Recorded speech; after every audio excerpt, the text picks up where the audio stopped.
Buenas tardes, chicos. Alejandro, ¿se escucha bien? Buenas tardes, Royler. Buenas tardes, compañeros. Sí, todo correcto. Ya, muy bien, muy bien. Entonces empiezo de una vez. Bueno, buenas tardes, chicos.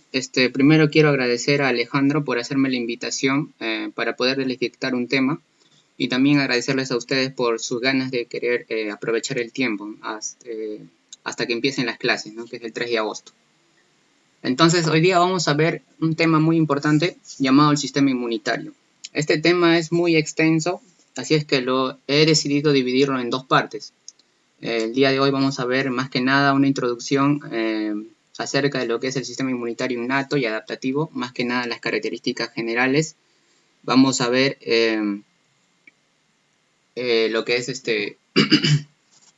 la parte de lo que es la organización de las células y los tejidos inmunitarios y más que nada los mecanismos propios de la inmunidad innata. Ya posteriormente en otra clase vamos a ver la captación, vamos a ver la presentación y el reconocimiento del antígeno por los linfocitos T y cómo es el mecanismo de respuesta inmunitaria tanto humoral y celular. Bueno, parece que alguien creo que quiere ingresar. A ver, vamos a ver.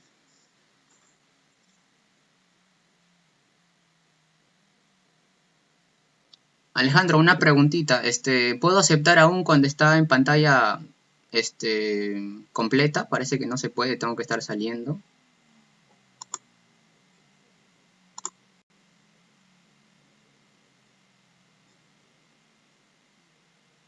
A ver, 2 minutos más y para ya empezar y ya no voy a poder aceptar a las personas que quisieran ingresar.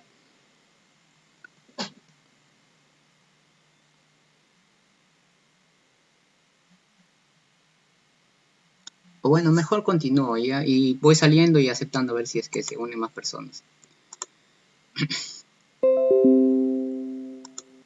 Bien, mi nombre es Flores Catiri Royler, soy estudiante de la promoción número 28.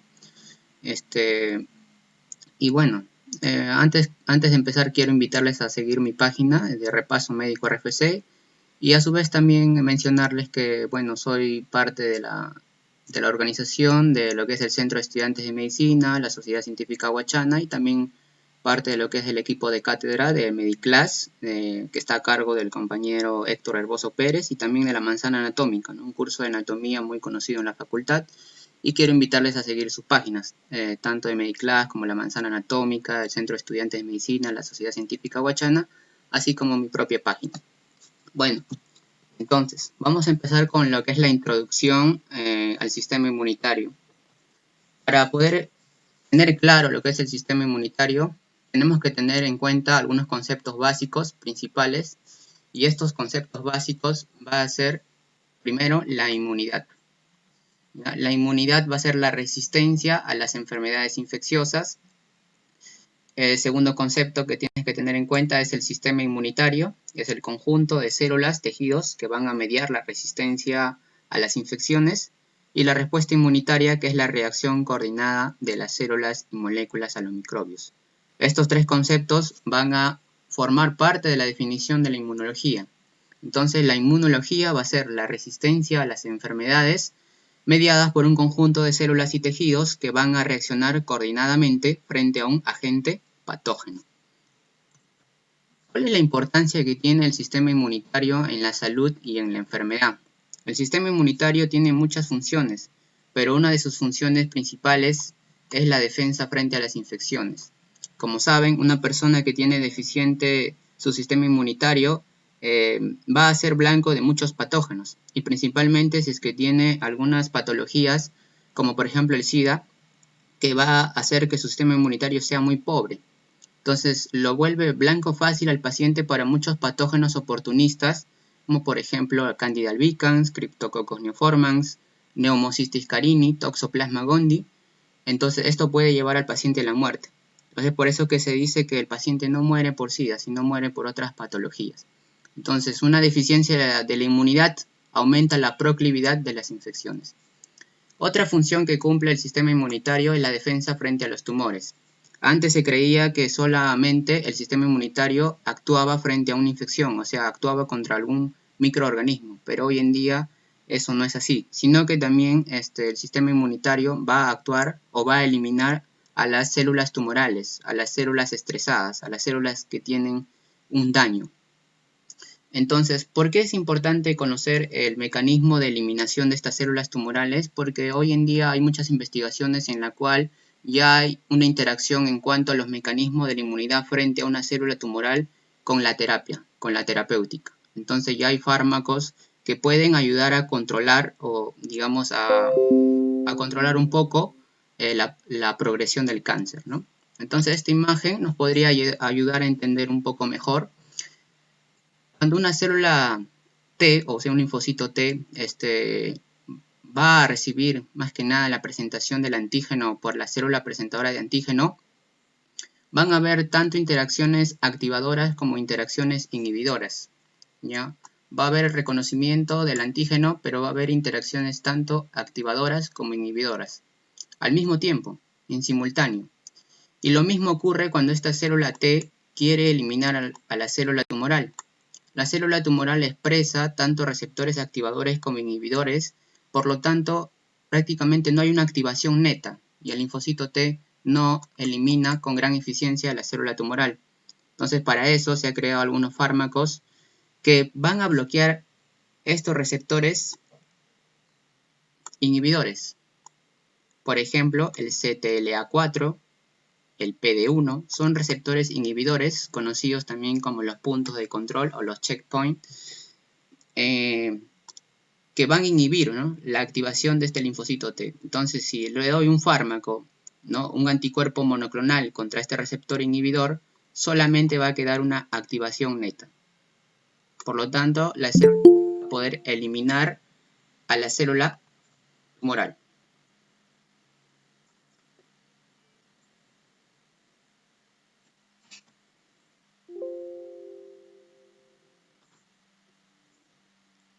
Creo que quiere ingresar alguien. Ya está.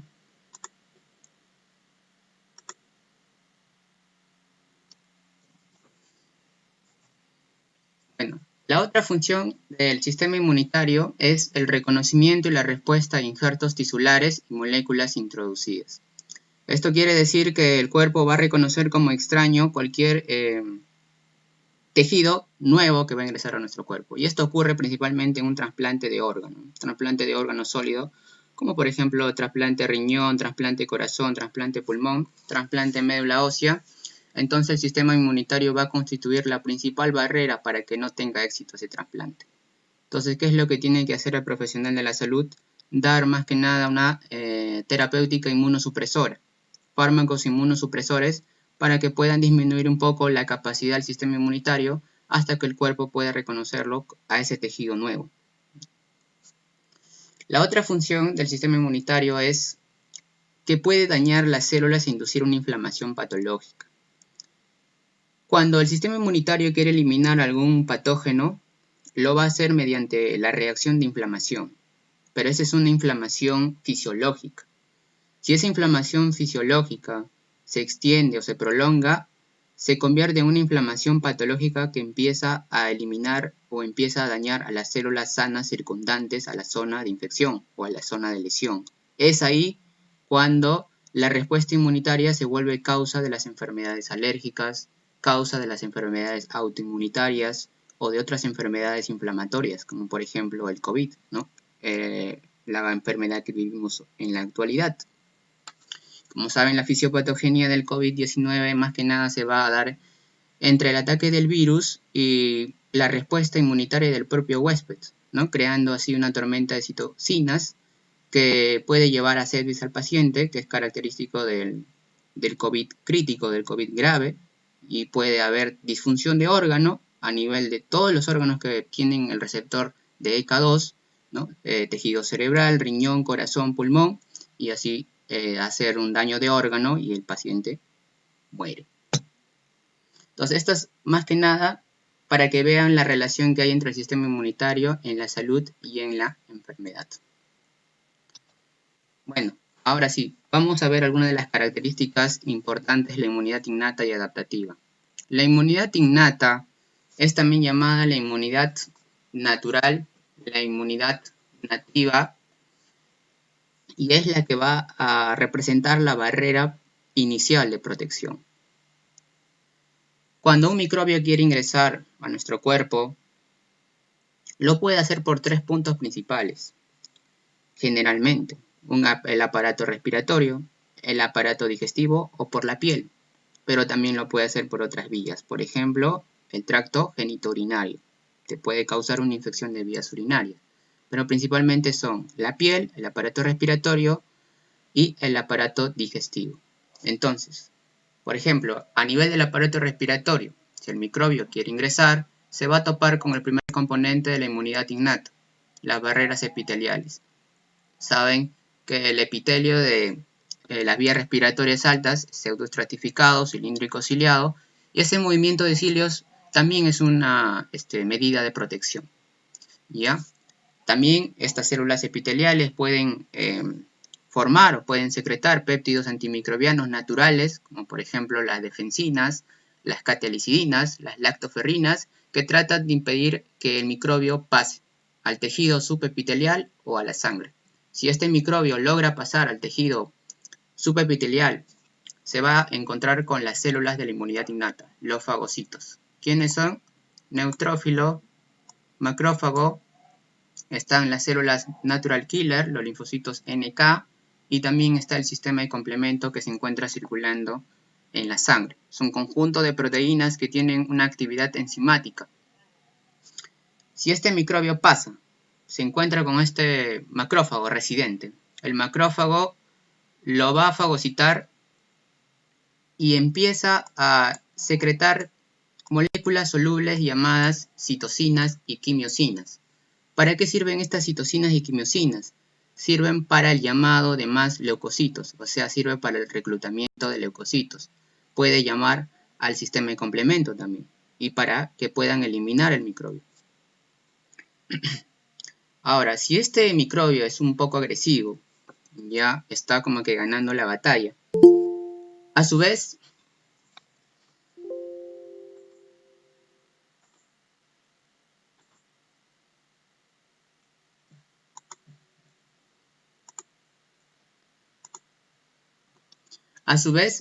esta célula que ha sido ya, este microbio que ya ha sido fagocitado, hay otra célula que también tiene capacidad fagocítica, y esa es la célula dendrítica, que también se encuentra como residente en el tejido subepitelial.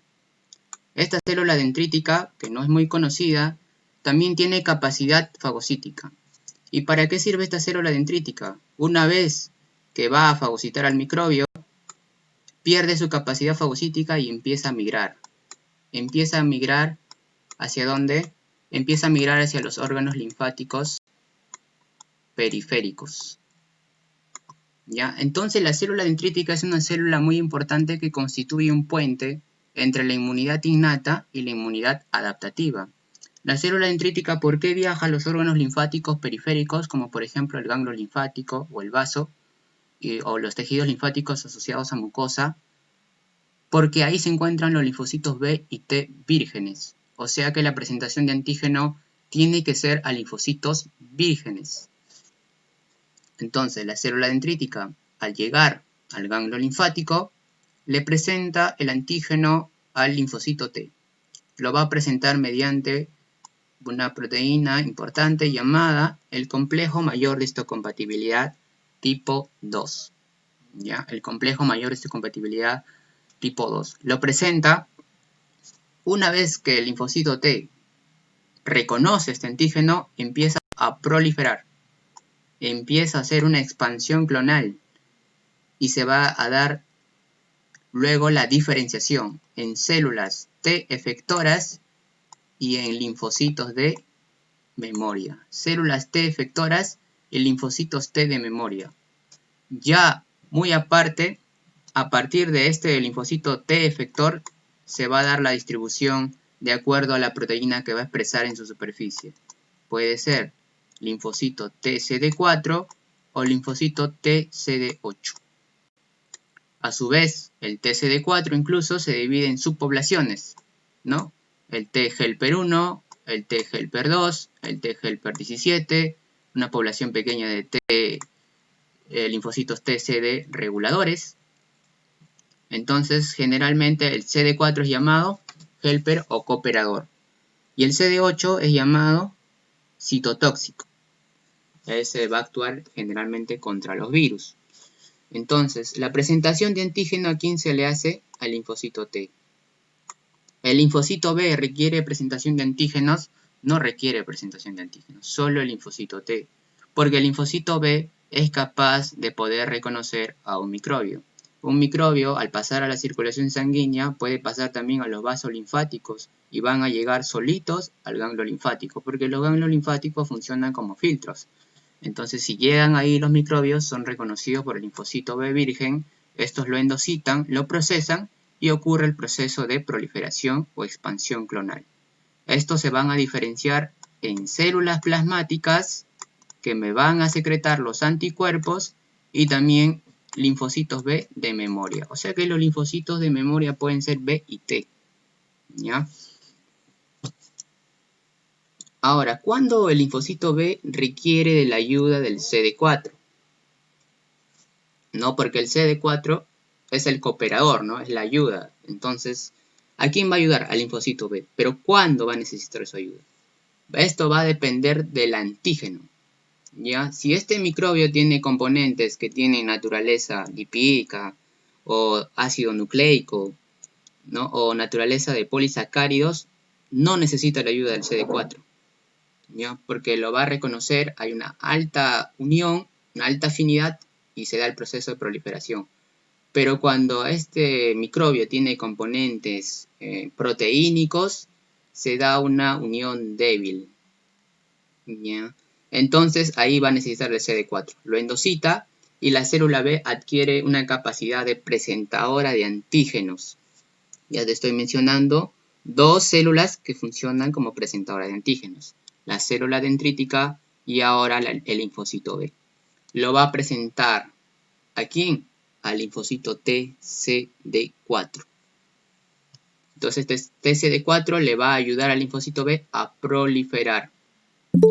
Solo en el caso de que sea un antígeno proteínico.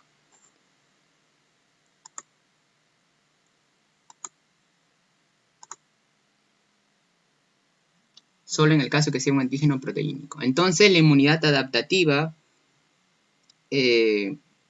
más que nada, a veces es una inmunidad especializada, una inmunidad específica, ¿no? Que se va a adaptar a la situación y va a potenciar a la inmunidad innata. Y como ya están viendo, como les estoy explicando, están en constante coordinación, la inmunidad innata y la Broiler, ¿me escuchas? ¿Sí? Te habla Ani. Sí, dime, Ani.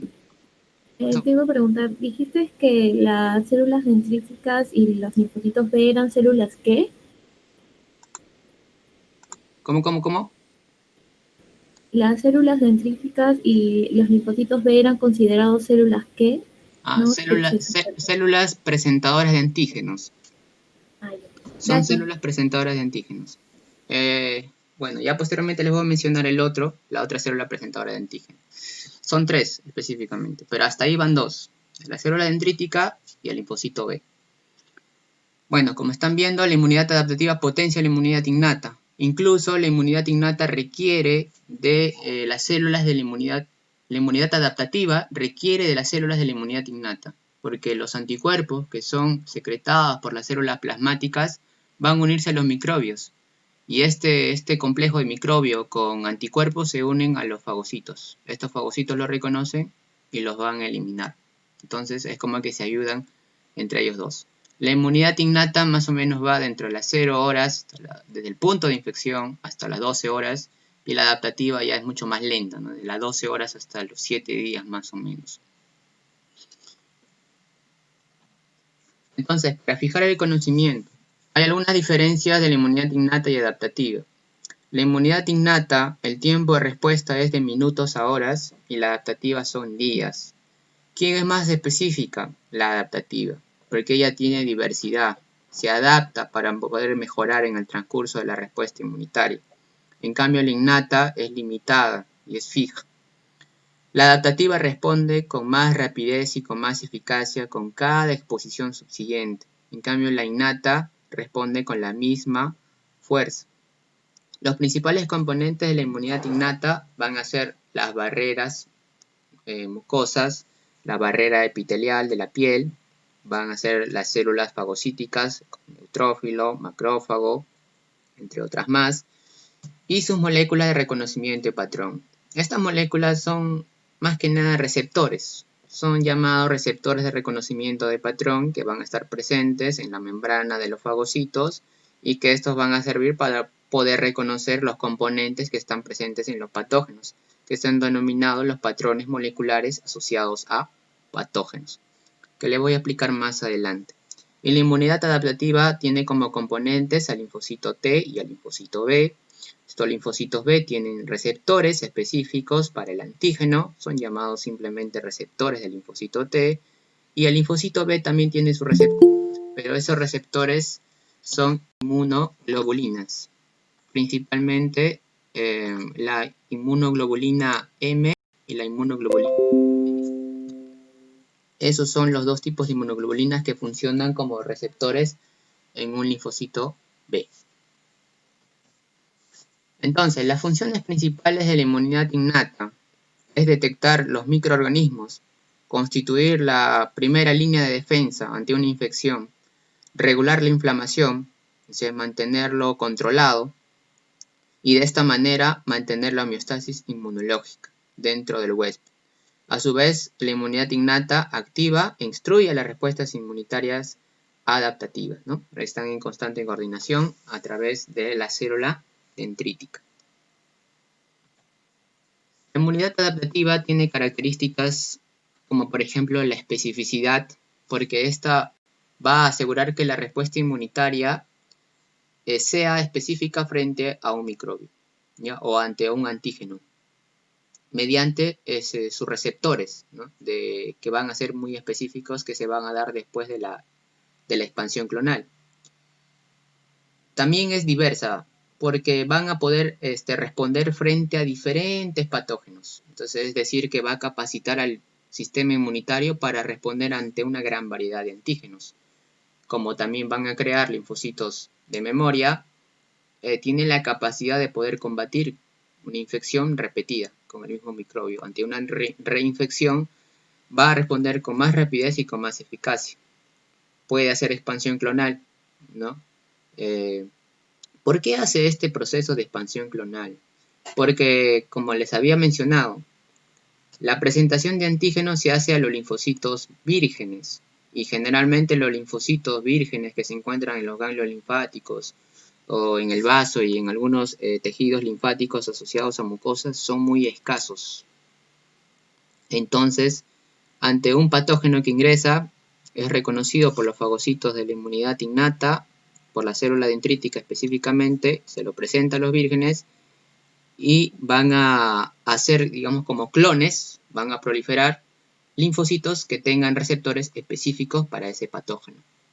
Es como que si le tomaran una fotografía y a partir de eso van a crear múltiples clones con receptores específicos para ese patógeno, para que sea más eficaz la respuesta inmunitaria. Es por eso que es especializada. Ahora, después de la batalla que se va a dar entre el patógeno y las respuestas inmunitarias, tanto innatas y adaptativas, todo tiene que regresar a la normalidad, tiene que regresar a la homeostasis. Y eso se va a dar mediante la apoptosis de estas células que se han generado. Por dos motivos van a empezar a morir. Uno, porque al eliminar el patógeno se están eliminando los factores estimuladores para la activación de estos linfocitos. Y otro, porque estos linfocitos tienen vida corta. ¿Y quiénes son los que sobreviven? Los de memoria. Los de memoria tienen vida larga. ¿Y por qué tienen vida larga? Porque obviamente si es que se presenta el mismo patógeno, van a reconocerlo. Entonces el sistema inmune va a responder con mayor rapidez. Otra característica que tiene la inmunidad adaptativa es la falta de reactividad frente a lo propio. Un linfocito T no va a destruir nuestras propias células y eso se denomina tolerancia inmunológica. Entonces, la falta de reactividad frente a nuestros propios antígenos va a ser denominada tolerancia inmunológica. Entonces, para poder recapitular, se da el reconocimiento del antígeno. La célula dendrítica le presenta el linfocito T, se da la proliferación, se diferencia el linfocito T efector y el linfocito T de memoria. A partir de este efector ya puede diferenciarse de acuerdo a la proteína que va a expresar en su superficie, ya sea CD4 o ya sea CD8. Igual en el linfocito B, reconoce el antígeno, prolifera, se diferencia en células plasmáticas, estas células plasmáticas secretan los anticuerpos y también se va a diferenciar el linfocito B de memoria. ¿Cuándo necesita el CD4 el linfocito B? Cuando el antígeno es proteínico. Si no es proteínico, no necesita la ayuda del linfocito TCD4. Hay dos tipos de inmunidad adaptativa, la inmunidad humoral y la inmunidad celular. ¿Cuál es la diferencia? La inmunidad humoral está mediada por los linfocitos B.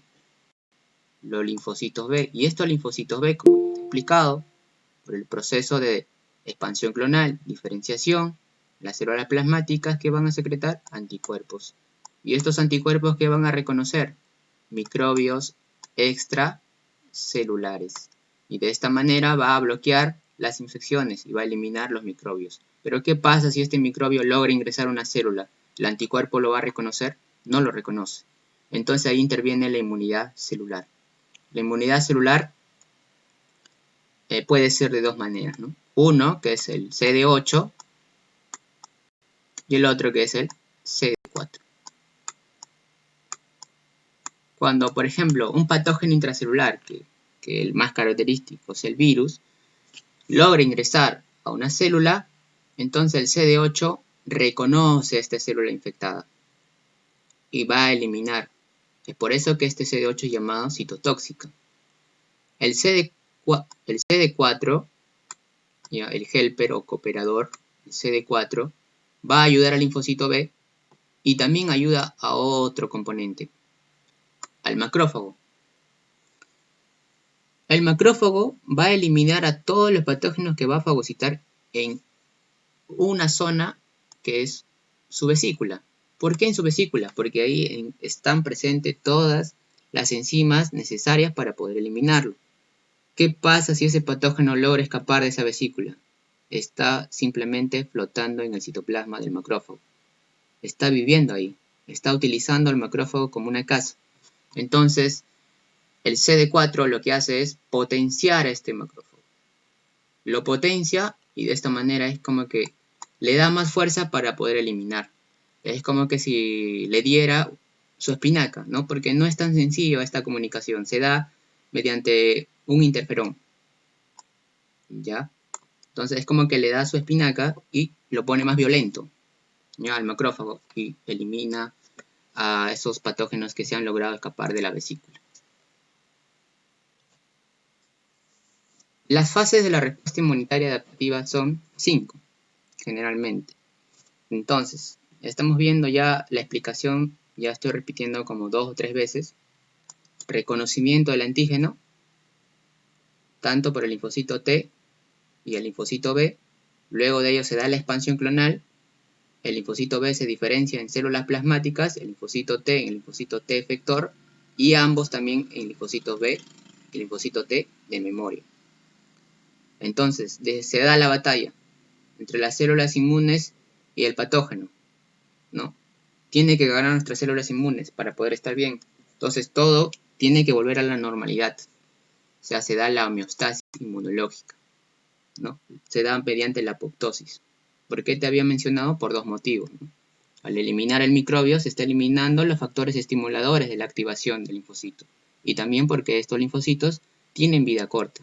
En cambio, los de memoria tienen vida larga. Y sirven para poder responder con mayor eficacia ante el encuentro con el mismo microbio. Inmunidad activa y pasiva. La inmunidad adaptativa puede ser natural y artificial. La natural y la artificial a su vez pueden ser pasiva y activa, para que tengan más o menos en cuenta las diferencias. ¿Cuándo es una inmunidad adaptativa natural pasiva? El ejemplo clásico es cuando hay transferencia de anticuerpos de la madre al feto, ¿no? ¿Qué anticuerpo o qué inmunoglobulina pasa a través de la placenta? La G, ¿no? La inmunoglobulina G. Entonces el feto adquiere anticuerpos, adquiere una inmunidad, una defensa, pero nunca estuvo expuesto a un patógeno. Entonces tuvo una inmunidad adaptativa natural pasiva.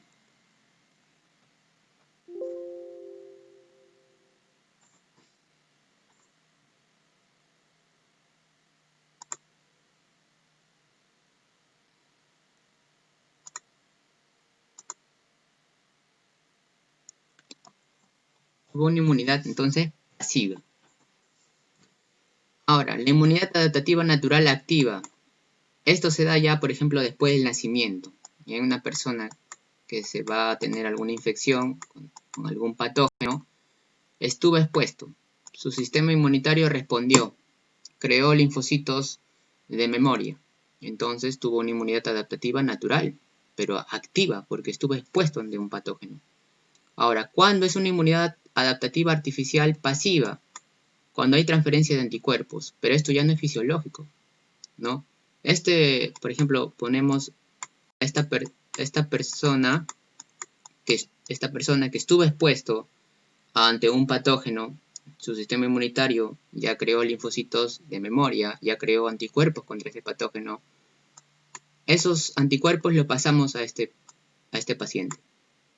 Entonces este paciente también adquirió una inmunidad, pero nunca estuvo expuesto a ese patógeno. Entonces eso es pasivo. Es una inmunidad adaptativa artificial pasiva. ¿Cuándo es una inmunidad adaptativa artificial activa? Mediante la inmunización. Generalmente aquí hablamos de las vacunas, ¿no? Porque en las vacunas te están prácticamente dando partículas del patógeno, pero en cantidades mínimas, para que tu sistema inmunitario pueda reaccionar y así pueda crear anticuerpos, pueda crear linfocito B de memoria. Entonces, ¿la inmunidad activa es específica? Sí. ¿La inmunidad activa tiene memoria? Sí. Pero la pasiva es específica, pero no tiene memoria. Porque simplemente te la pasaron. ¿No? Nunca estuviste expuesto al patógeno.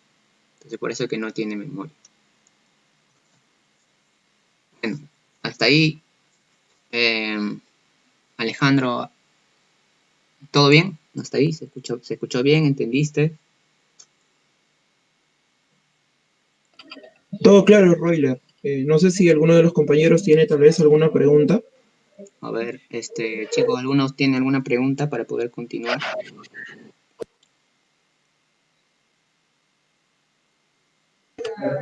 Creo que no, Royler. Ya. Todo ha quedado claro. Todo claro, ya. Entonces, voy a continuar. Entonces, ahora vamos a ver la organización del sistema inmunitario. Las células del sistema inmunitario, principalmente todas las células sanguíneas que nosotros conocemos, se van a originar mediante el proceso conocido como hematopoiesis. ¿Ya? La hematopoiesis se va a dar a nivel de la médula ósea, pero antes del nacimiento no se da en la médula ósea, ¿no? Como sabrán, se da en el saco vitelino o en el hígado.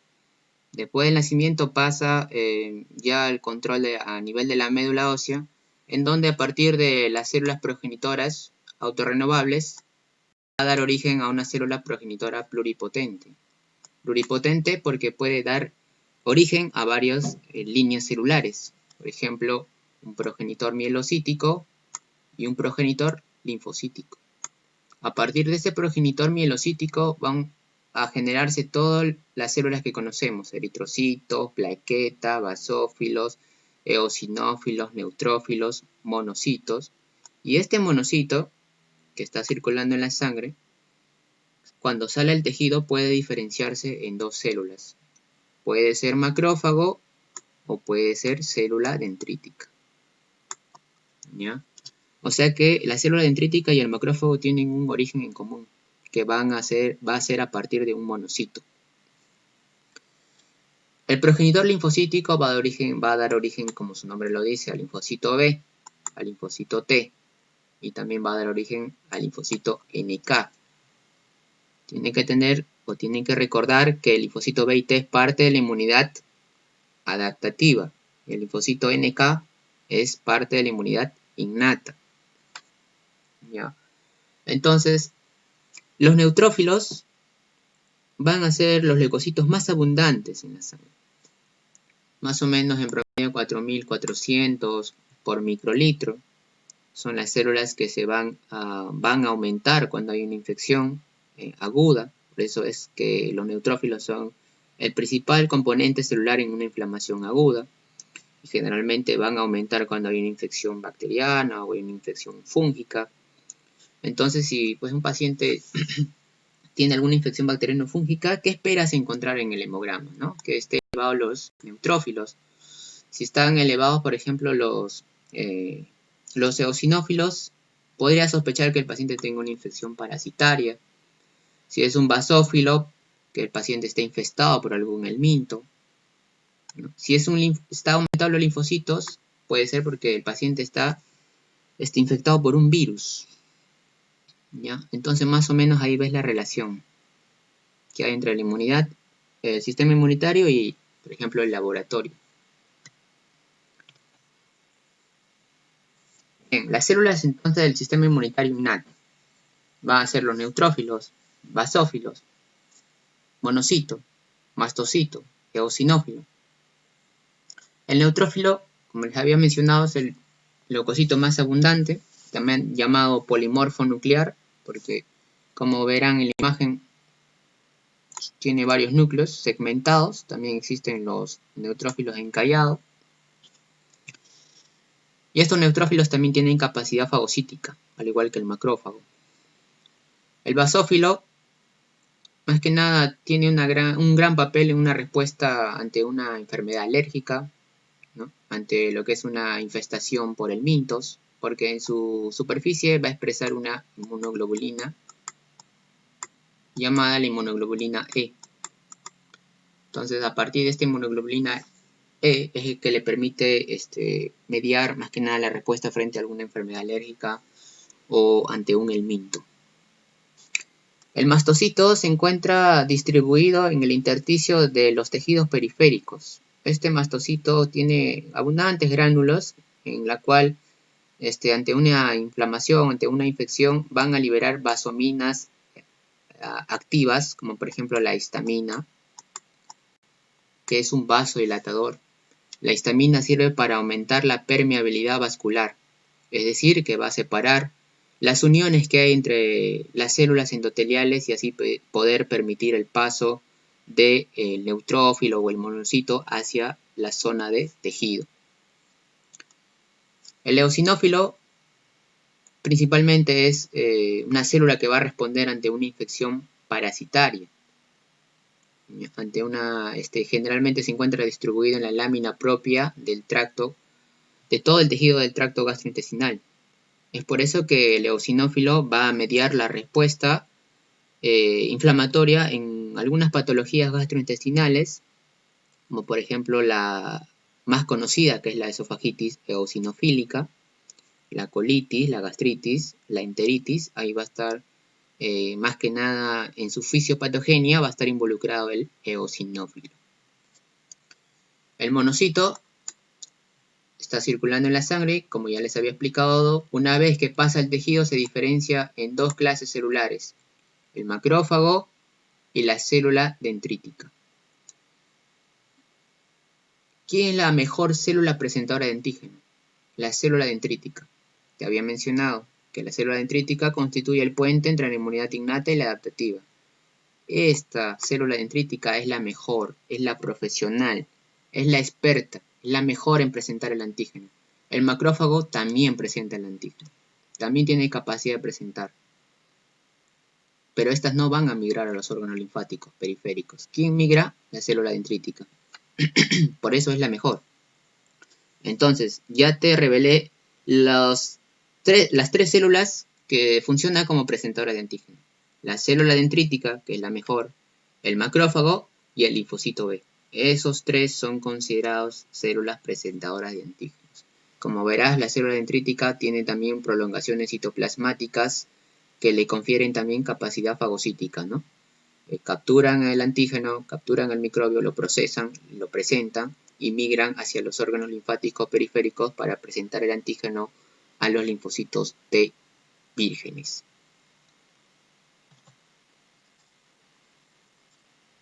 Bueno, esta imagen más que nada es para explicar que antes del nacimiento, o sea, en la etapa del desarrollo embrionario, la hematopoiesis se da a nivel sacovitelino, el hígado. ¿Ya? Se va a dar a partir de una célula troncal hematopoyética, se va a generar el monocito que va a circular por la sangre y ese monocito va a migrar al tejido, por ejemplo el tejido cerebral, y ahí va a pasar a llamarse ya un macrófago, pero un macrófago residente que le han puesto su nombre, ¿no? Por ejemplo la microglia en el tejido cerebral, a nivel del hígado son llamadas la célula de Kupffer, a nivel del pulmón son los macrófagos alveolares o las células de polvo, a nivel del vaso son los macrófagos sinusoidales, pero no sé si habrán escuchado que en PRE también nos mencionan a las células de Langerhans. Y esas células de Langerhans que están presentes en el tejido de la piel no son macrófagos, ¿ya? Son células dendríticas. Eso quiero que tengan en cuenta, no son macrófagos, son células dendríticas. Las células dendríticas ¿tienen capacidad fagocítica? Sí. ¿Provienen del monocito? Sí. O sea, prácticamente es igual, tipo un macrófago, pero es mucho más experta. ¿Por qué? Porque tiene capacidad de migrar hacia los órganos linfáticos periféricos y presenta antígeno.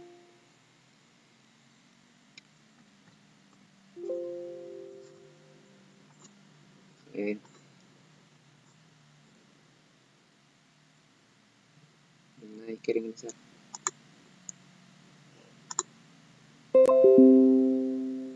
Ya. Entonces, después ya del nacimiento, se va a dar la hematopoiesis a nivel de la médula ósea, ¿no? Entonces, a nivel de la médula ósea ya se da el proceso de maduración también de estas células troncales hematopoyéticas, ya el monocito circula por la sangre y pasa al tejido, ¿no? Llamándose macrófago. Si ingresa un microbio, entonces se activa el macrófago. Y se puede activar de dos maneras. Hay una vía clásica en donde los macrófagos son llamados M1 y hay una vía alternativa en donde son llamados M2. Por ejemplo, un macrófago ingresa. Entonces, un microbio ingresa. Entonces el macrófago se activa. Ya lo va a fagocitar en su vesícula. ¿Ya? Mediante este triplete enzimático. Especies reactivas de oxígeno, óxido nítrico y enzimas lisosómicas. Son tres componentes, es un triplete enzimático por la cual va a eliminar al microbio. Pero a su vez, este macrófago empieza a secretar citocinas proinflamatorias. Por ejemplo, interleucina 1, interleucina 12, interleucina 23, interleucina 3, interleucina 4. Pero cada una de estas interleucinas tiene algunas funciones diferentes. Es decir, una vez que lo fagocita, ya está secretando estas citocinas. Y aquí está destruyendo a todos los patógenos mediante este triplete enzimático. Entonces, estas citocinas, IL-1, IL-12 y IL-23, se encargan de producir la inflamación. Ya, pero eso es una inflamación fisiológica. Esta interleucina 13 y 4, que también están siendo producidas por el macrófago, se encargan de activar la vía alternativa. Entonces son macrófagos M2. Y estos macrófagos van a secretar, por ejemplo, interleucina 10, factor de crecimiento transformante beta, y estos componentes tienen efectos antiinflamatorios, es decir, controlan a la inflamación. ¿Ves cómo se regula el propio macrófago? Se regula el mismo. Regula la inflamación para que la inflamación no sea patológica, porque si pasa eso, van a empezar a morir células sanas circundantes a la zona de infección. ¿Qué pasa si no hay una zona de infección? Por ejemplo, imaginemos que no haya una infección, sino que, por ejemplo, hay una quemadura o haya, digamos, una necrosis tisular, por ejemplo. Entonces, ahí la vía alternativa está más activada. ¿Para qué? Para que estos macrófagos empiecen a secretar estos componentes, principalmente el factor de crecimiento transformante beta, porque estos tienen mucho que ver en la reparación del tejido, ¿no? Haciendo una fibrosis. Entonces, cuando hay una infección, ¿quién está más activada? La vía clásica. Y cuando hay una lesión tisular, la vía alternativa. Bueno, esta imagen más que nada, la célula dendrítica, para mencionarles, ¿no? Que estaban residentes en el tejido de la piel, eran las células de Langerhans, que no eran macrófagos, sino células dendríticas, y a su vez también existen varias clases, ¿no? La célula dendrítica clásica, la plasmocitoide, la inflamatoria, pero la principal es la clásica, o también llamada tradicional. Otro componente celular de la inmunidad adaptativa es los linfocitos NK. Estos linfocitos NK principalmente van a actuar frente a un virus, o sea, van a constituir la defensa antivírica. Entonces, para que puedan entender un poco mejor, una célula normal, aquí está, una célula normal, presenta en su superficie ligando activador para el linfocito NK. A su vez, va a tener el complejo principal de histocompatibilidad tipo 1. Todas las células nucleadas tienen complejo principal de histocompatibilidad tipo 1, incluido las células presentadoras de antígenos, como células dendríticas, macrófagos, linfocitos B. Ellos, muy aparte de tener el complejo principal de histocompatibilidad tipo 2, también tienen el 1. Entonces, recuerden eso, todas las células nucleadas tienen el tipo 1. Entonces, tienen su ligando activador, tienen el complejo tipo 1. El linfocito NK tiene su receptor de ese ligando activador y tiene su receptor inhibidor. ¿Ves? Royler, Sí, disculpa, toda esta diapo, no sé si solamente me pasó a mí, pero se fue el audio. allá, a partir del linfocito ¿Podrías NK, repetirlo, por favor? Sí, ya, por favor. bien, entonces, uno de los componentes celulares de la inmunidad innata que van a responder frente a una infección vírica son los linfocitos NK, los linfocitos natural killer. Entonces estos linfocitos van a destruir todas las células que están infectadas por los virus. Pero ten en cuenta que te estoy hablando de la inmunidad innata. En la inmunidad adaptativa, ¿quién responde ante los virus? El linfocito T citotóxico, o sea el CD8. Pero en cuanto a la inmunidad innata, el linfocito NK responde ante los virus. Entonces, para poder ver cómo funciona el ataque del linfocito NK, veamos primero qué sucede ante una célula normal. ¿Por qué un linfocito NK ataca a una célula infectada por un virus y no ataca a una célula normal? Entonces, una célula normal presenta en su superficie ligando activador para el linfocito NK. A su vez, también tiene el complejo principal de histocompatibilidad tipo 1. Ahora recuerden esto. Todas las células nucleadas tienen complejo principal de histocompatibilidad tipo 1, incluidas las células presentadoras de antígenos que les mencioné anteriormente, como las células dendríticas, el linfocito B y el macrófago. Estos, muy aparte de tener su complejo principal de histocompatibilidad tipo 2, también tienen el tipo 1. Entonces, volviendo, la célula normal tiene su ligando activador y tiene el complejo tipo 1. El linfocito NK tiene ese receptor para el ligando activador y tiene a su vez un receptor inhibidor. O sea, es decir, que por una parte se activa y por una parte se inhibe simultáneamente. Entonces, como sabrán, positivo por negativo, negativo. El linfocito no se activa, entonces no mata a la célula. Pero ¿qué pasa cuando una célula está infectada por un virus? Este virus lo que hace es hacer que la célula empiece a dejar de expresar este complejo principal de histocompatibilidad, que era pues una interacción inhibidora. Entonces solamente hay una activación y no hay una inhibición, por lo tanto la célula NK está activada y destruye a la célula que ha sido infectada por el virus. ¿No? Es así como actúa frente a una célula infectada por virus. Ahora, este linfocito NK también le da una manito al macrófago, al igual que el linfocito TCD4. Le da una manito al macrófago. ¿no? Recuerdan que les hablé de la espinaca. Entonces el macrófago, al fagocitar algún patógeno, y ese patógeno escapó de la vesícula, entonces dijo que ya se salvó. Entonces eso no es de todo cierto, ¿no? El macrófago empieza a secretar una interleucina 12, en la cual es un mensajero que le llega al linfocito NK, y el linfocito NK secreta este interferón gamma, que va a ser la espinaca de este macrófago, y el macrófago se pone más violento, se activa, se vuelve más potente y va a eliminar a todos esos patógenos que lograron escapar de la vesícula. Las células del sistema inmune adaptativo son dos, ¿no? Linfocito B y linfocito T. Entonces, bueno, creo que ya les mencioné todos los mecanismos. El linfocito T van a hacer la expansión clonal, van a diferenciarse en linfocitos T efectores y de memoria. Los efectores a su vez pueden ser CD4, pueden ser CD8. Y los B van a diferenciarse en células plasmáticas que van a secretar los anticuerpos. Con más detalle sobre la inmunidad adaptativa ya lo vamos a ver en la próxima clase. Entonces, los elementos de la respuesta inmunitaria.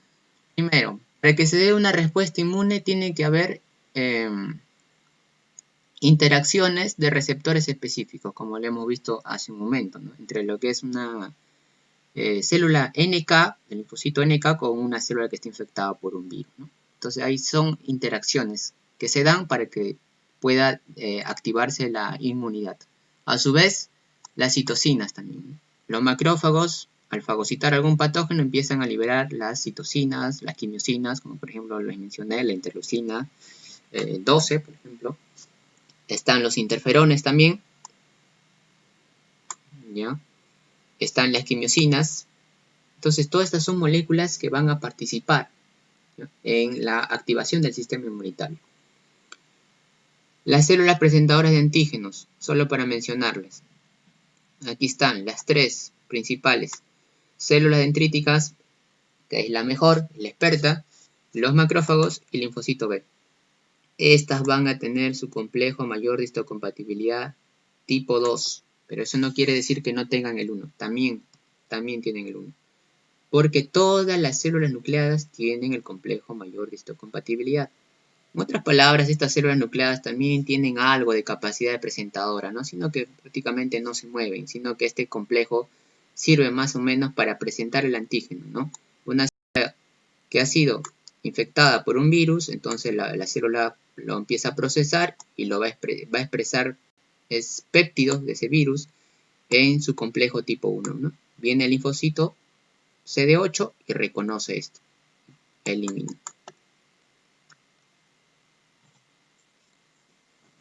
Los órganos linfoides primarios son la médula ósea y el timo, ¿no? Ahí es donde se van a empezar a generar los linfocitos B y los linfocitos B.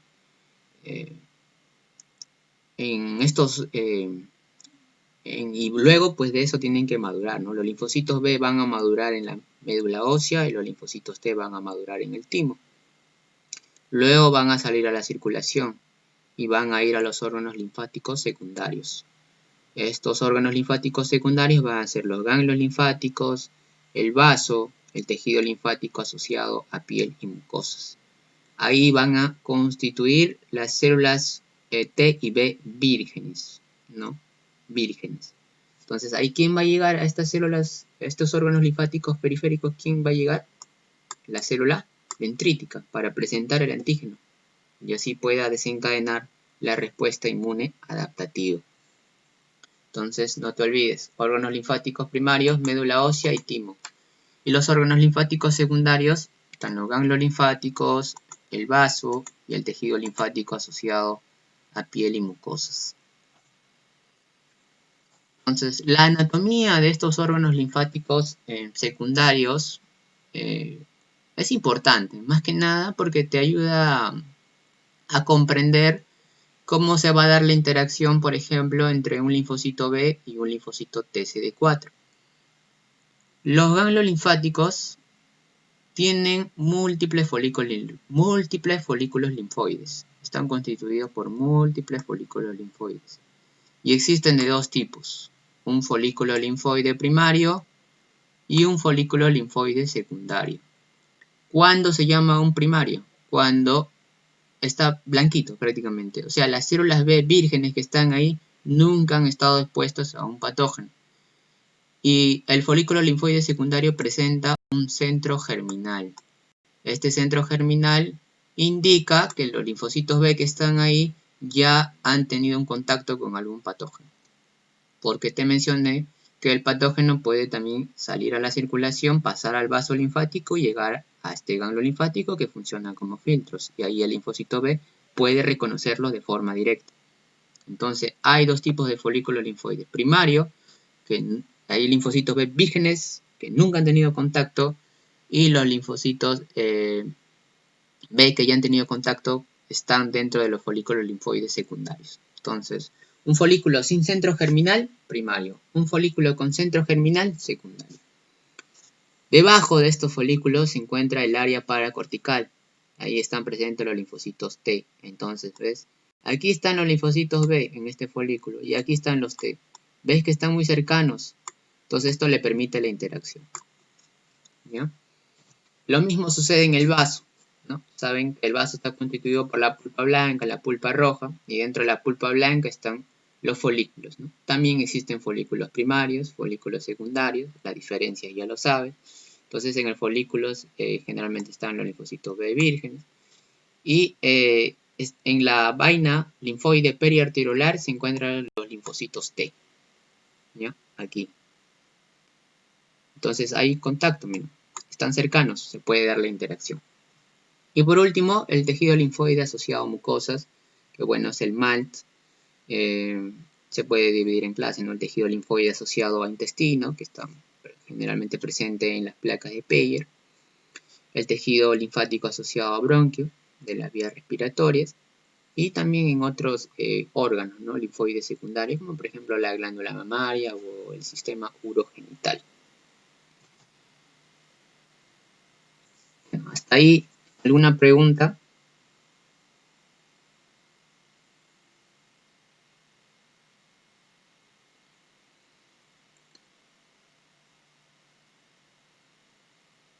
Bueno, creo que no hay preguntas, entonces vamos a continuar. Ahora vamos a ver más que nada los mecanismos de la inmunidad innata. Ya, más que nada los mecanismos. Ya hemos hablado de las características, hemos hablado de sus componentes. Ahora vamos a ver cómo en sí van a reaccionar. Entonces, esto lo van a hacer mediante la inflamación, les dije. Hay dos tipos de reacciones que se dan en la inmunidad innata. La inflamación y la defensa frente a los virus, ¿no? En la inflamación, pues, es más que nada, por ejemplo, ante una bacteria, ante un hongo, ante un protozoario. Entonces ahí se va a crear una zona inflamatoria.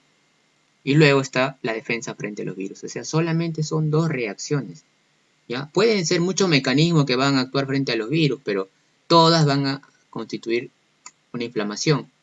Y muy aparte está la defensa frente a los virus. Entonces solamente hay dos reacciones que se dan en la inmunidad innata. Ahora, ¿cómo van a reconocer los fagocitos al patógeno? Mediante sus receptores de reconocimiento de patrón, los PRR. Están presentes en la membrana de los fagocitos. Estos PRR van a reconocer a patrones moleculares asociados a patógenos. Su nombre lo está diciendo. Patrones moleculares que se encuentran en la superficie de los patógenos.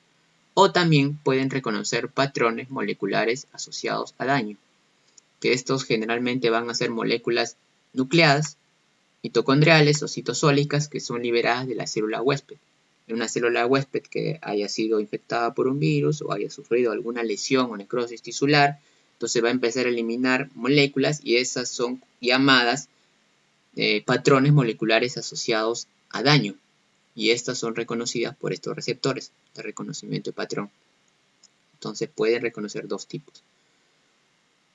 Un PAM, o sea, el patrón molecular asociado a patógeno prototípico, es la endotoxina bacteriana, que se encuentra en la superficie o en la membrana externa de las bacterias gram negativas.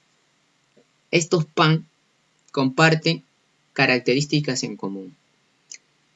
Uno, que son producidos por microbios, solamente son producidos por microbios. Y son estructuras invariables compartidas por varias clases de patógenos, es decir, que muchos patógenos tienen el mismo patrón. Por eso es que se denominan así, ¿ya? Tienen el mismo componente.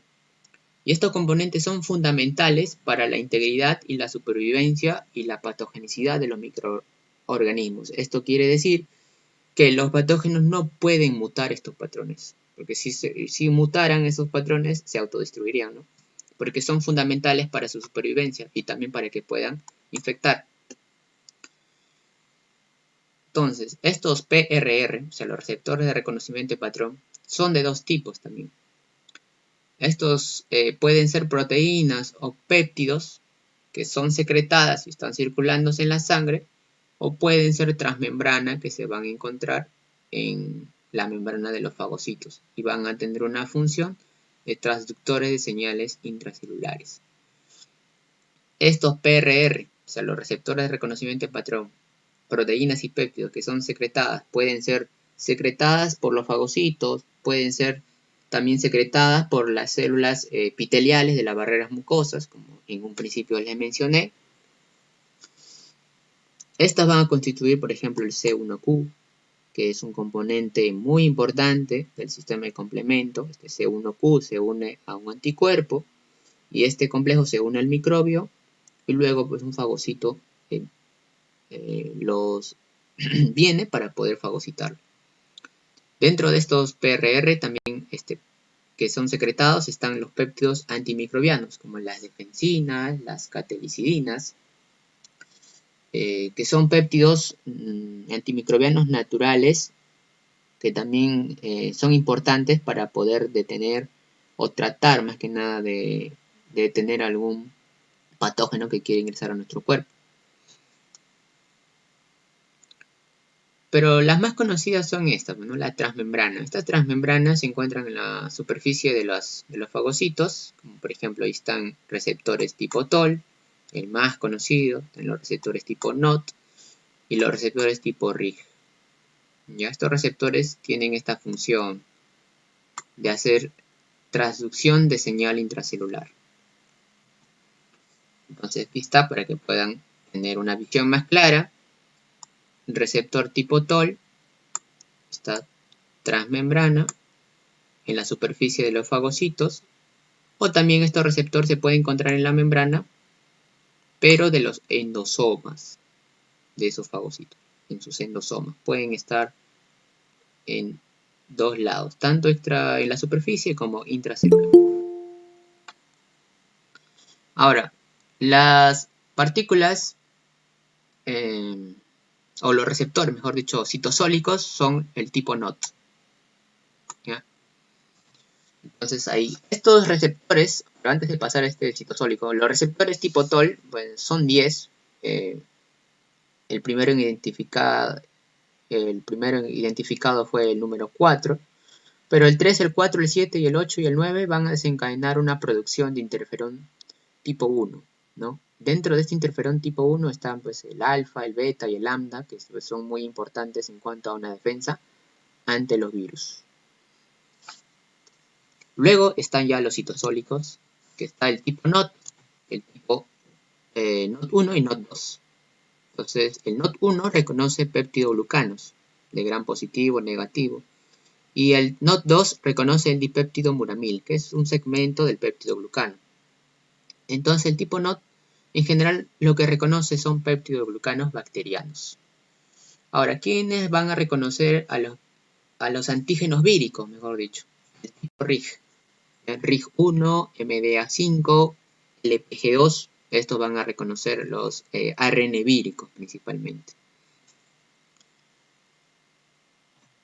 Entonces, ahí está, en este cuadrito pueden ver los receptores de reconocimiento de patrón que están unidos a la membrana. Están los receptores tipo TOL, no solamente son ellos, existen muchos receptores, por ejemplo, el receptor de eliminación de macrófago, está el receptor de manosa de los macrófagos, dectina 1 tipo I2, receptor de péptido de formilo, pero los más conocidos son el tipo TOL. Intracelularmente, el tipo TOL también está presente en la membrana de los endosomas. En el citosol está el tipo NOT1 y 2 y también está el tipo RIG, ¿no? Que van a reconocer los ARN virales.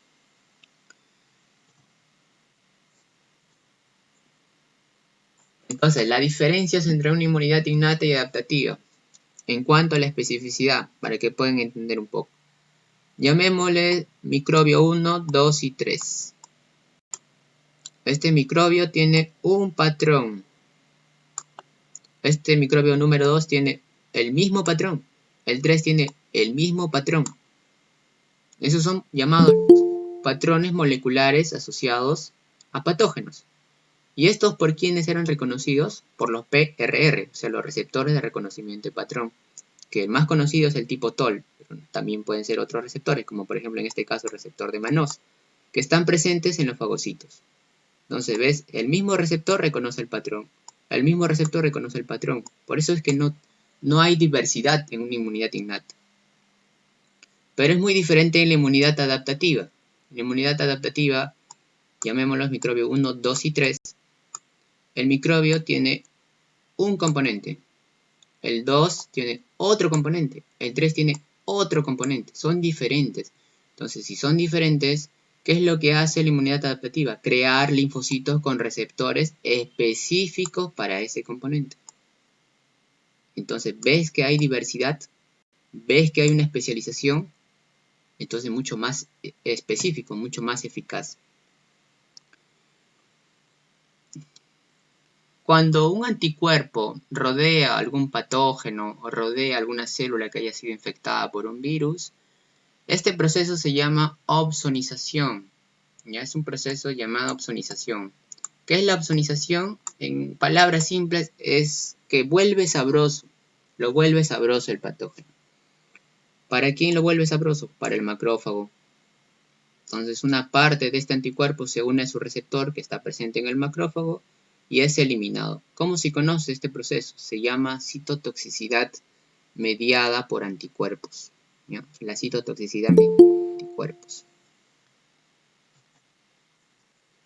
Bueno, vamos a ver entonces ahora propiamente las dos reacciones que le mencioné inicialmente. Uno que es la reacción inflamatoria y la segunda que es la defensa frente a los virus.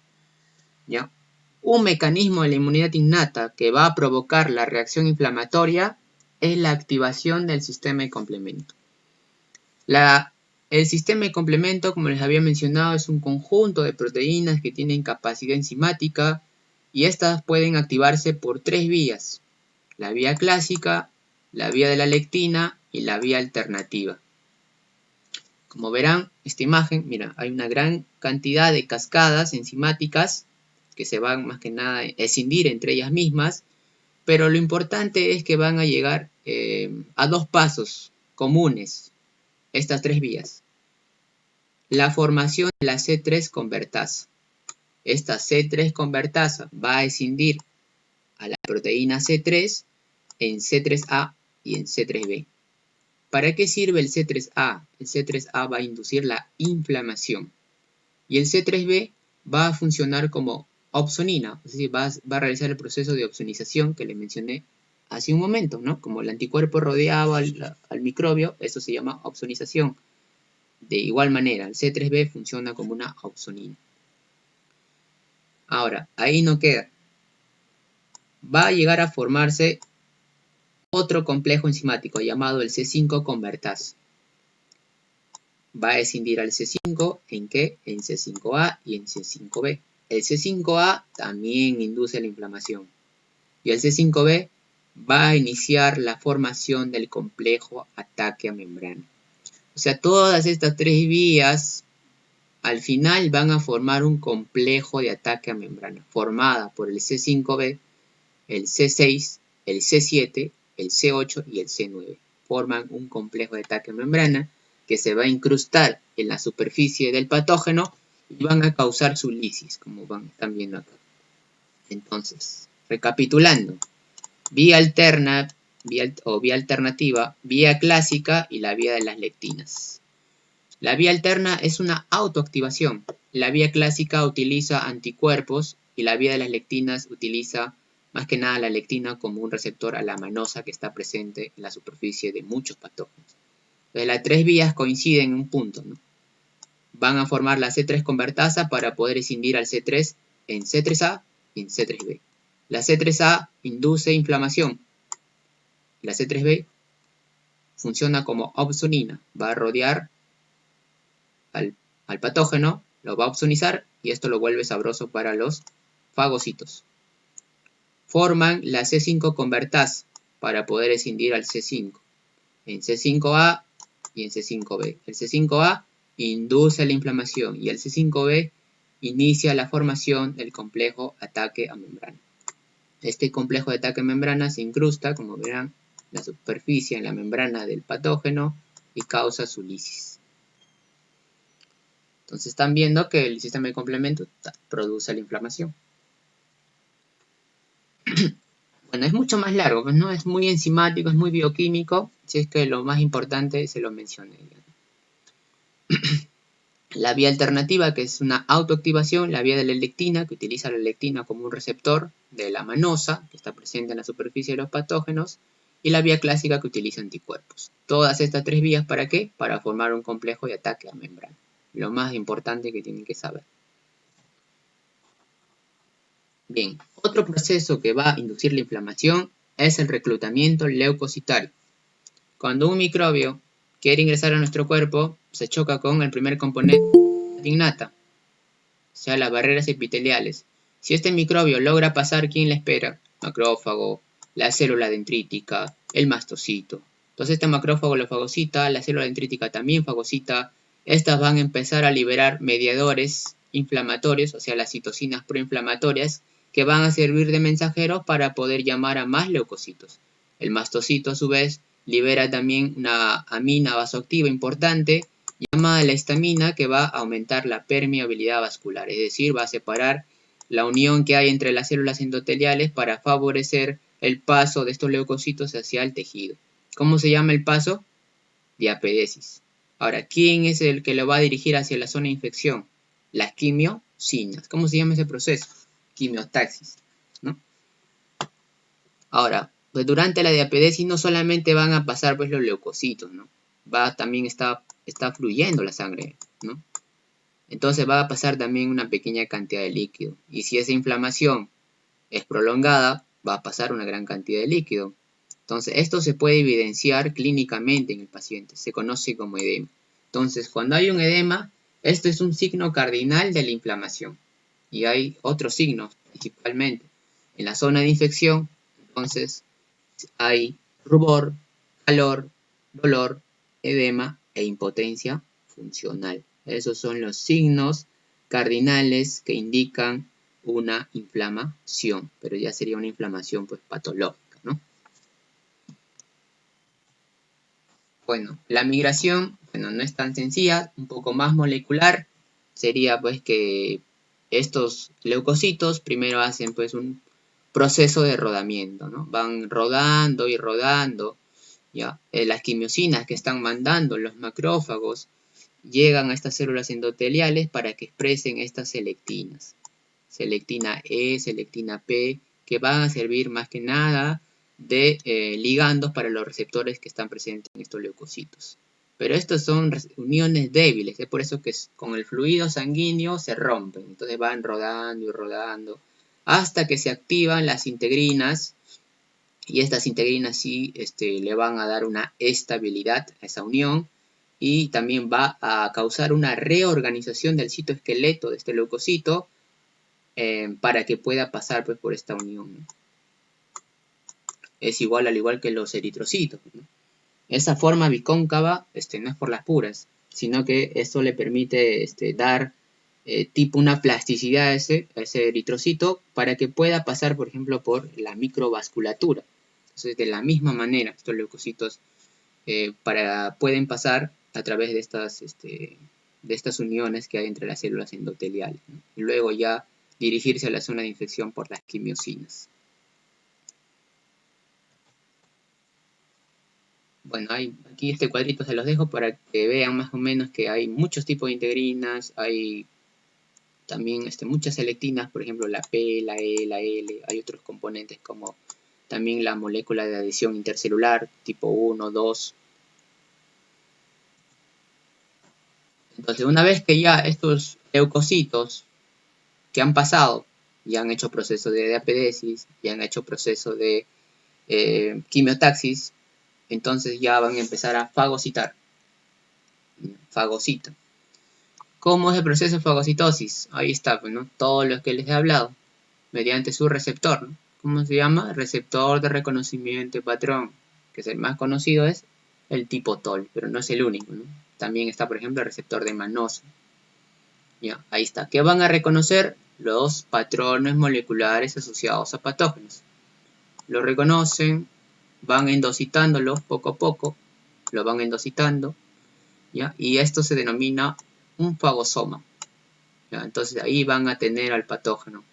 Este fagosoma tiene que unirse a un lisosoma, porque este lisosoma contiene a las enzimas necesarias para destruirlo. Se unen. Entonces ahí está el fagolisosoma. Se forma el fagolisosoma y van a destruir al patógeno por el triplete enzimático. Un estallido oxidativo, en la cual consiste en la formación de especies reactivas de oxígeno, el óxido nítrico y las proteasas lisosómicas. Mediante este triplete destruyen al patógeno. Y es así como se da pues, la muerte intracelular de los microbios. Hasta ahí la primera reacción, que es la inflamación. Ahora la defensa antivírica. Cuando una célula es infectada por un virus, empieza a secretar interferón de tipo 1. ¿Para qué sirve este interferón? Es más que nada para poder pasarle la voz a una célula vecina que no esté infectada, ¿no? Se une a un receptor de este interferón y lo que hace es, más que nada, inhibir la síntesis de proteínas. O sea, el virus puede haber ingresado, pero ya al ver la unión de este receptor de interferón con su ligando, que es el interferón, se da la fosforilación del factor iniciador de traducción. O sea, hay inhibición de la síntesis de proteínas, crean RNasas que van a degradar el ADN vírico, y de esta manera van a mantener a la célula en un estado antivírico. ¿Ya? O sea, no va a haber replicación de lo que es del genoma viral. Entonces, una vez que ya están ahí, ¿quién va a intervenir? El linfocito NK. En cuanto a la inmunidad innata, ¿no? En la inmunidad adaptativa intervendría el linfocito T CD8. Pero en una inmunidad innata viene el linfocito NK, reconoce a la célula infectada por el virus y va a causar su destrucción, ¿no? Lo destruye.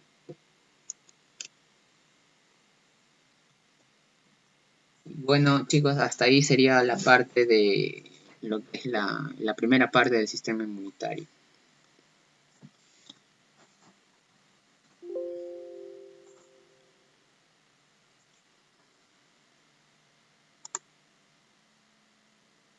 Ah, su madre.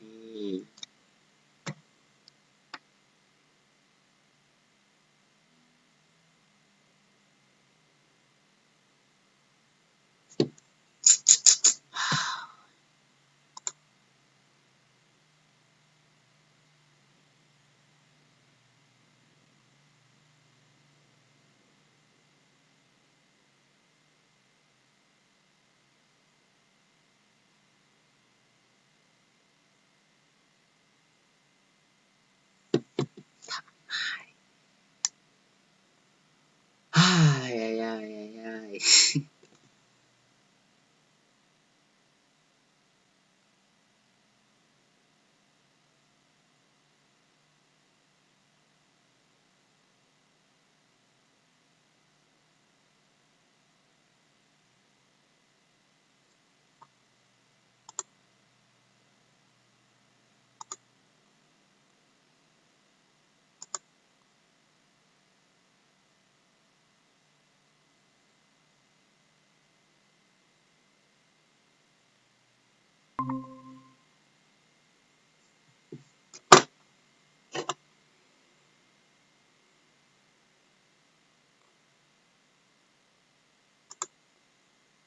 Chicos, creo que falló mi internet, disculpen.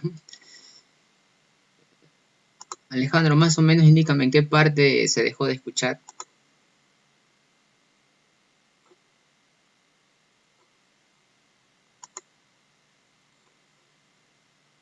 Bueno, me indican que es a nivel de migración. Migración leucocitaria, Royla. A partir de esa imagen, pero voy a presentar.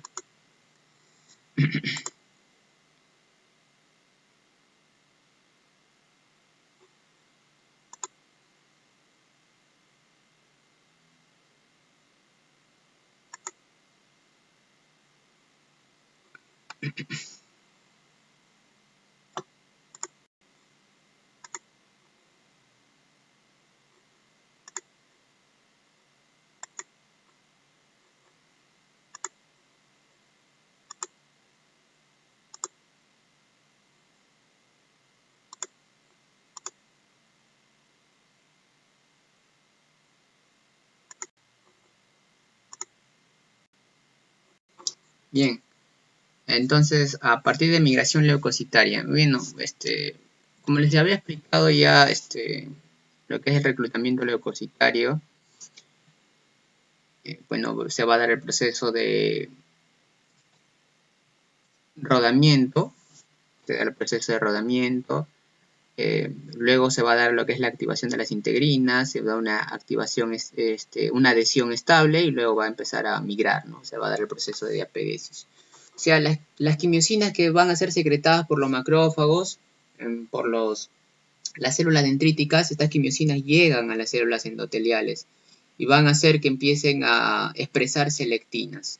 Selectinas E, selectinas P, ¿no? Que van a servir más que nada como ligandos para los receptores que van a estar presentes en los leucocitos. Pero son uniones débiles. Entonces el flujo sanguíneo rompe estos enlaces. Entonces por eso que van a hacer el proceso de rodadura. Van rodando en las células endoteliales. Hasta que se da una activación de las integrinas, se da una adhesión mucho más estable y a su vez estas integrinas también permiten una reorganización del citoesqueleto de ese leucocito, ¿no? Para que pueda pasar por estas uniones estrechas de las células endoteliales, ¿no? Y es lo mismo que sucede, por ejemplo, en los eritrocitos, ¿no? Su forma bicóncava no es por la pura, sino que esto le permite tener una plasticidad para que pueda pasar, por ejemplo, por la microvasculatura. Lo mismo, entonces este leucocito se reorganiza su citoesqueleto y logra pasar a la zona de tejido. ¿Quién lo va a dirigir a la zona de infección? Las quimiosinas. Entonces, una vez que han llegado ya a la zona de infección, estos nuevos leucocitos van a empezar a fagocitar. Ya, bueno, este cuadro para que vean más que nada que hay tipo de integrinas, las inmunoglobulinas, las selectinas. Ya. Pero llegan a la zona de infección, entonces ya tienen que fagocitar. Entonces, ¿cómo van a reconocer a los patógenos? Por medio de su receptor de reconocimiento de patrón, que el más conocido era el receptor tipo TOL, pero no era el único. También está el receptor de manosa, por ejemplo, en este caso, que va a reconocer al patógeno, va a reconocer su molécula, su patrón molecular asociado a patógeno, reconoce, y poco a poco lo van endocitando. Poco a poco lo endocitan y forman el fagosoma. O sea, ahí van a contener al microbio. Este fagosoma se une al lisosoma. El lisosoma contiene las enzimas líticas principales para poder destruir a este patógeno. Entonces se tiene que unir y forman el fagolisosoma. Este fagolisosoma, entonces ya formado, ahí es donde destruyen mediante un triplete enzimático, mediante un proceso conocido como el estallido oxidativo, en la cual esta es la formación de especies reactivas de oxígeno. Se da también por el óxido nítrico, la formación del óxido nítrico a partir de un aminoácido llamado la arginina, y también las propias proteasas del lisosoma. Entonces, mediante estos tres componentes, destruyen a los microbios. Hasta ahí, entonces, es los procesos que van a generar una reacción inflamatoria. Ahora vamos con los virus. ¿Cómo es la defensa frente a los virus?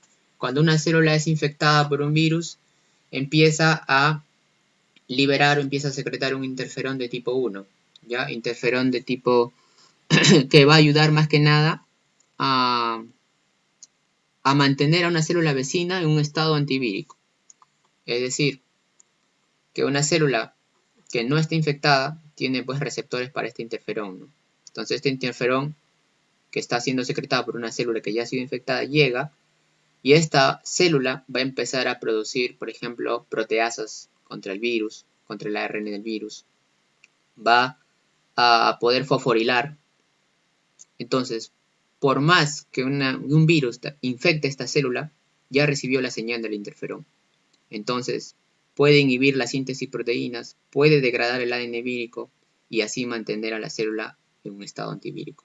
Entonces, una vez que ya la célula está en un estado antivírico, ¿quién interviene? El linfocito NK para poder eliminar esa célula. En cuanto a la inmunidad innata, en la inmunidad adaptativa intervendría el linfocito CD8, linfocito T citotóxico. Pero en una inmunidad innata interviene el linfocito NK, reconoce a la célula infectada y de esta manera destruye las células. Bueno, chicos, hasta ahí sería la parte de en cuanto a lo que es la inmunidad innata. Ya en la otra clase hablamos de la inmunidad adaptativa.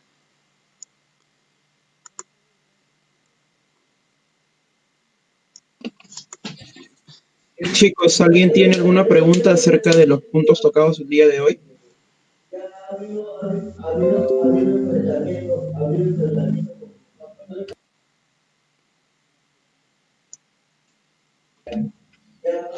Bueno, creo que todo ha quedado claro. Muchas gracias, Royler, por sumarte a este proyecto, brindarnos una ponencia muy, muy buena, muy entendible. Y de todas maneras ya tenemos el compromiso tuyo de la segunda parte del sistema inmunitario y la clase del día de viernes de bioquímica. Sí. Gracias, Royler, y gracias, chicos, también por conectarse. Es un proyecto que nos están brindando el apoyo a nuestros compañeros de ciclos superiores y vamos a repasar los temas más importantes de los cursos que vamos a llevar ahora, ¿no? Por el aplazamiento de las clases. Gracias, Royler, nuevamente y seguimos contando contigo para futuras ponencias. Claro, por supuesto. Gracias a ustedes. Gracias, chicos. Hasta luego.